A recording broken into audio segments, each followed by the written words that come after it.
एकजुटता जिस घर या देश या प्रांत में कूटनीति हो वहाँ एकता का स्वर कभी नहीं गूंज सकता है। जीवन का निर्माण एकजुट होकर के ही हो सकता है। यदि हमारे दिलों में यदि कोई फर्क है या अंतर है या हम अपने परिवार, देश, प्रांत, समाज के जागरूक नहीं हैं तो हमारे रास्ते अलग अलग हो जाते हैं।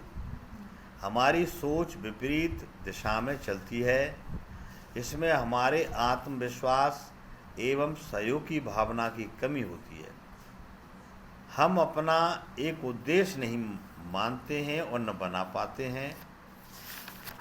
ऐसा इसलिए होता है कि हम एकजुट नहीं हैं। सब लोग अपनी मनमानी करते हैं, कारण कि वे लोग उद्देश्य के प्रति सजग नहीं होते हैं। स्वार्थ की नीति एकता को नहीं पनपने देती है। लोग अपने सुख स्वार्थ को देश, परिवार, प्रांत तथा नियमों को ताक पर रख देते हैं। हम देश को देश नहीं मानते, घर को घर नहीं मानते, गांव को अपना गांव नहीं मानते, भाई को भाई नहीं मानते। बड़ों की अवज्ञा करना आज का राजधर्म बन गया है। राजा या सरकार प्रजा के भले के लिए बनाई जाती है, किंतु हम अपने स्वार्थ के बस होकर के अपने घर को ही बर्बाद करने पर तुल जाते हैं। परिवार की हर चीज़ उस परिवार की सदस्यों की संपदा है, किंतु हम तो यह मान बैठे हैं कि खाओ पियो मौज उड़ाओ। घर चले या ना चले, हमने तो मौज लेनी है। कुआं के स्रोत यदि सदा हटा दिए जाएंगे या एक ही स्रोत हो और सब लोग अंधाधुंध बेपरवाह होकर के उसका गलत नीतियों से अपव्यय करेंगे तो उस घर के सदस्य प्यासे ही मर जाएंगे, अर्थात उन्हें कष्ट मिलना तय है। उनको कष्ट मिलेगा। हम मानते हैं कि सब बुद्धि में समान होते हुए भी स्वार्थवश कलह फैलाते हैं, अपना चलावा चलाते हैं कि मेरी चले घर में। घर के बच्चों को ना तो ख्याल रखते हैं और ना ही घर की मर्यादा का ख्याल रखते हैं, ना घर के मुखिया के आदेश की परवाह करते हैं। केवल शर्त लगाने से कोई समस्या हल नहीं हो जाती। जब घर ही तुम्हारा अपना है तो शर्त काय की बात की लगाते हो। यदि शर्त लगाकर चलोगे तो तुम में और घर के प्रति विश्वास का अभाव बन जाएगा, प्रेम का अभाव हो जाएगा, सहयोग का अभाव हो जाएगा। केवल हमारा काम यह है कि हम सहयोग करें, न्याय तथा कल्याण को सम्मान प्रदान करें, आम बच्चों को आदर प्रदान करें। घर परिवार की जड़ है। उस घर में धन दौलत या सुविधा को भरपूर करें।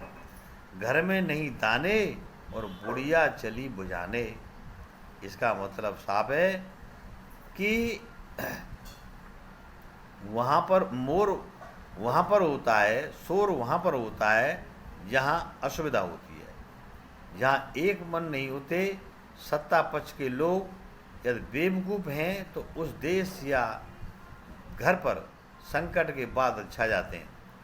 अपनी मान बढ़ाई के चक्कर में लोग अपने कर्तव्य को भूल जाते हैं। अपनी सत्ता के मद में लोग अपनों को भी भूल जाते हैं। हमें अपनों को भी याद रखना है, उनकी मान मर्यादा का भी ध्यान रखना है और उन पर चलना भी है, उनके सहयोग से काम लेना है। मांगने पर तो चेहरा कुछ और होता है, परंतु देने पर चेहरा कुछ और हो जाता है। अंतर ऐसा क्यों? लोग लेना तो पसंद करते हैं किंतु देना पसंद नहीं करते। एक बीज लगाया जाता है, प्रकृति अनंत बीजों में उसे वापस कर देती है। जब इंसान को माता पिता पढ़ाते हैं, लिखाते हैं, उसका लालन पालन करते हैं, किसी भी लड़का लड़की को माँ बाप को भूल करके गलत राह पर चलने लग जाते हैं, वो केवल दैहिक सुख या भौतिक सुख की इच्छा ही परिवार या देश के विघटन का मूल कारण है। भौतिक सुख यदि पाना है तो अपने घर की कीर्ति, वैभव, सुख, शांति, इन सब को बढ़ाओ और इसके विपरीत मन चलो।